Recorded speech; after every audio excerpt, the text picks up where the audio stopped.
cat. You want to know the Serana story? All right, I'll tell everyone the Serana story. All right, the first couple times I played through Skyrim, I played it like everybody else. I just played through normally. I got Lydia as like the companion, and I finished the game. The second time through, I found out you could marry Lydia, so like I married Lydia in my second playthrough. My third playthrough, I was finally on PC. I played it through twice on console and then once on PC. On the third time I played through the game, I did everything I normally did. I got Lydia as my companion. I took her to the Temple of Mara and I married her just like I always had in the previous two playthroughs. Then I beat the game and I moved on to the first DLC, Dawnguard. And in Dawnguard, you are introduced to a new character named Serana.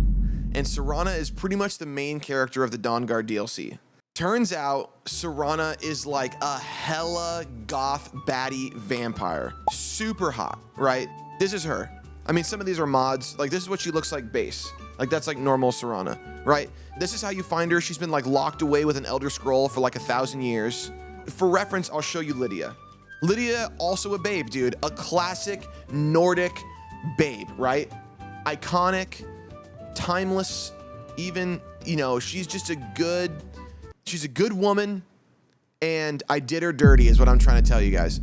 My head is all over the place with Serana, right? And I'm going on these long quests with her, and what's even worse is I'm bringing her back to my home that I purchased with my now wife Lydia. And Lydia, and I walk in the door with Serana, and Lydia's like, hello, my love, what can I do for you? And she's like getting me money, and she's making me food, all while Serana is just like chilling in the living room, right?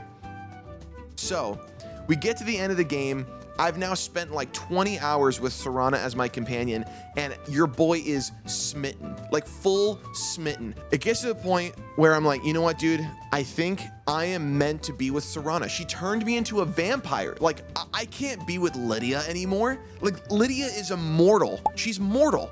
She's gonna die an old woman while I'm looking like a hot vampire young stud. You know what I'm saying? I've got to do something here.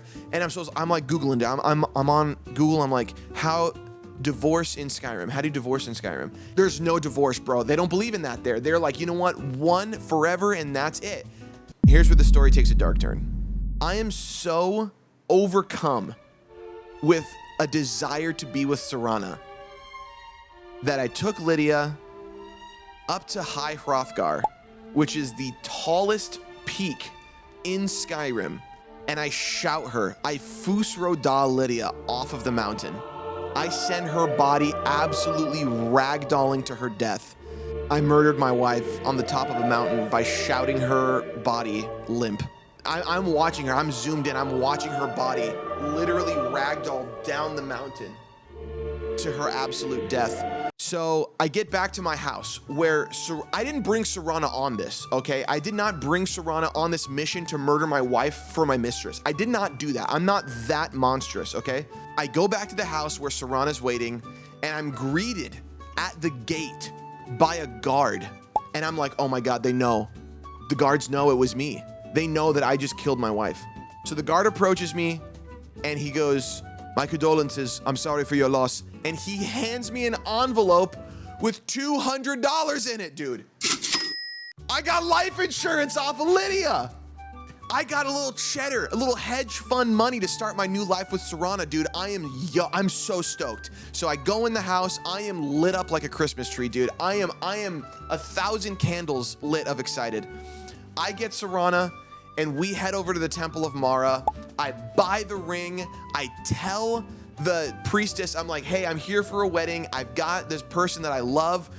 We're both vampires, and it's perfect. We're gonna live happily ever after forever. I already killed her dad, and I freed her mom from hell. It's perfect. Like, we're a match made in heaven. So we get up to the altar, dude. I'm not even crapping you, bro.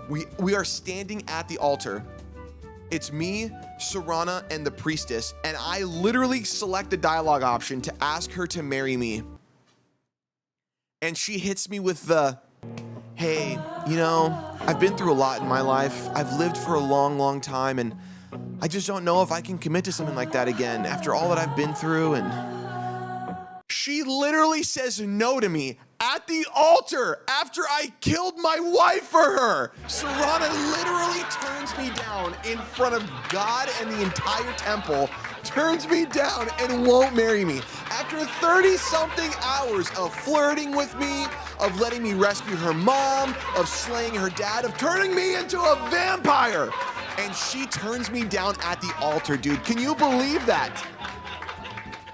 So immediately, I go to Google and I look up a mod that forces Serana to marry me, and I download that shit so fast, dude. I boot the game back up, I ask her to marry me, and she says yes, chat.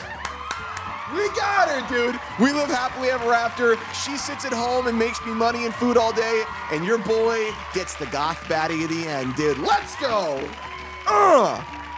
That's my Serana story, Cat. That's just for you.